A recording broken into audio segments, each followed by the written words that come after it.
Are you actually joking? Come on, don't miss, don't miss, don't miss. No! No! No! Enter Bramble. This seemingly beautiful, serene and calming game quickly becomes a straight up nightmare that will test your patience and sanity. This is the worst. With 30 achievements for 1,000 gamer score and a completion time of 8 to 10 hours, I mistakenly thought this humble game would be a breeze for a seasoned achievement hunter like me. Who are you kidding? Oh, how mistaken I was, especially that one achievement, but I do have a tip for you. The game starts off luring you into a false sense of security by introducing wonderful playful creatures, plant babies, fairies in boxes, gnome villages with hedgehogs and games of hide and seek. They are pretty cute. I do think you're kicking quite far. Even the larger beasties are shown to be friendly and helpful, and there are truly breathtaking moments like this.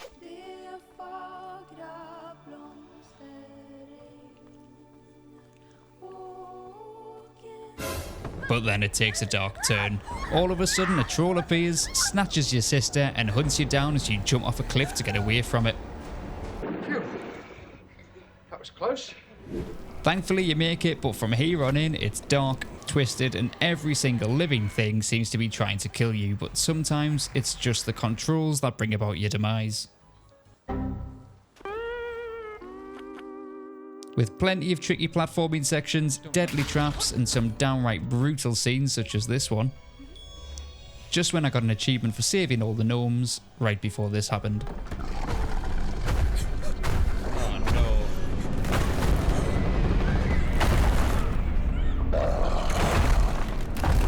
Yes, he is quite literally stamping them into the ground. This game is rough. The Scandinavian folklore the game is based on is truly terrifying, and Dimfrost spared no feelings with its depiction. With a myriad of boss fights, many with multiple stages, you definitely need to get your practice in for the final achievement, as sometimes you can just get caught out like this.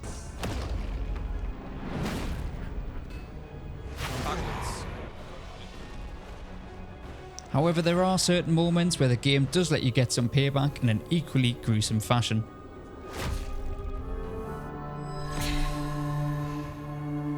Did you actually just do that?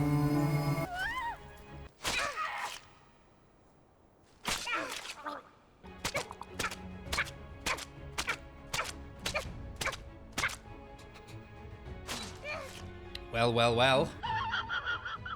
Little laugh to get that image out your head. Now, most of the achievements are straightforward and involve progressing the story and defeating the bosses. There are 12 for collecting the wooden figurines throughout the game, 1 for finding and reading all of the storybooks which drive the main narrative and also give the player great info on the Scandinavian folklore it's based around. And a few misc achievements such as getting these gnomes through these traps safely. Great job.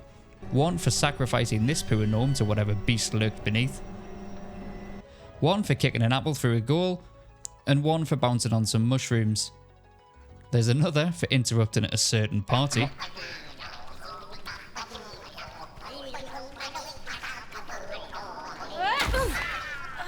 Quite rudely, I may add. And then for booting the last surviving acorn out of the cave. And ultimately, there's 1 for placing a toy found earlier onto a grave. Ulla had been too late. At least he could give the child a proper burial. By the time I finished my first run, I ended the game with 28 achievements after collecting Home Again for game completion. However, this meant I still needed 2. The latter for stabbing Skugthrower in the head 100 times.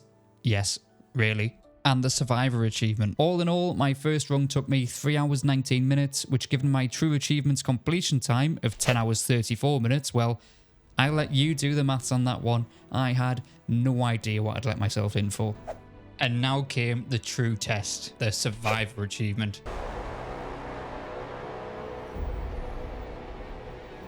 This meant completing the entire game in one run without dying once. No checkpoints allowed, and as you've seen, that is mental. From janky controls to downright bad luck, this game is brutal in the way that it punishes you. This made me quit so many times and rage quit so hard that I must admit I put my hands up and I eventually did find a little exploit that helped, and I'll give you a hand on how to do this now. Now there are some key battles that you just need practice for, and there are some areas that are less fun than others, as well as super high intensity moments like big bads disappearing into the depths like this.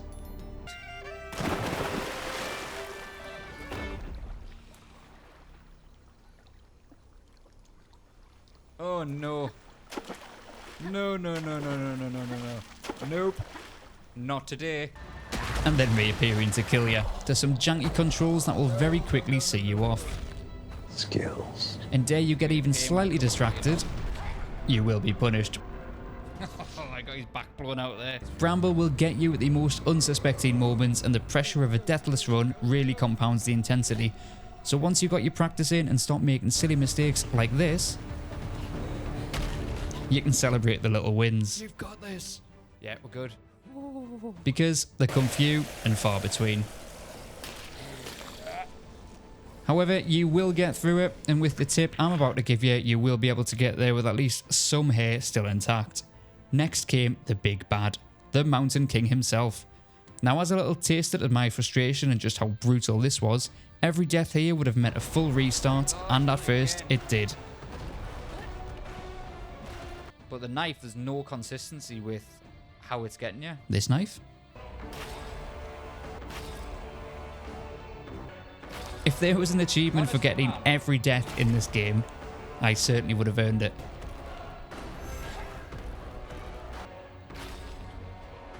Off! After one too many hours, however, eventually this happened.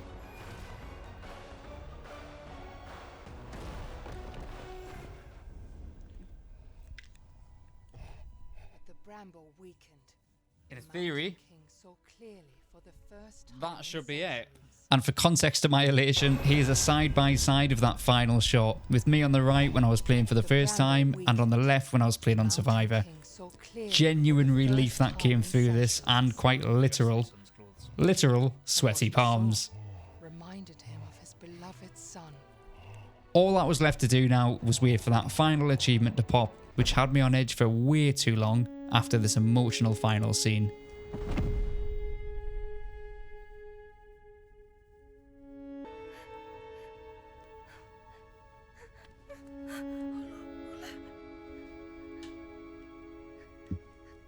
After waking up as Lilymur, I approached the window and the final achievement unlocked.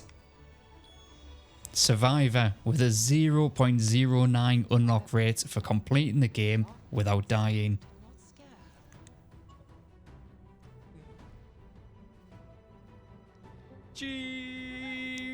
Victory dance aside, here's how I did it. When playing, if you want to checkpoint, press start, quit to menu, and then hard quit to the dashboard. Reload the game, and this should have made a checkpoint for you.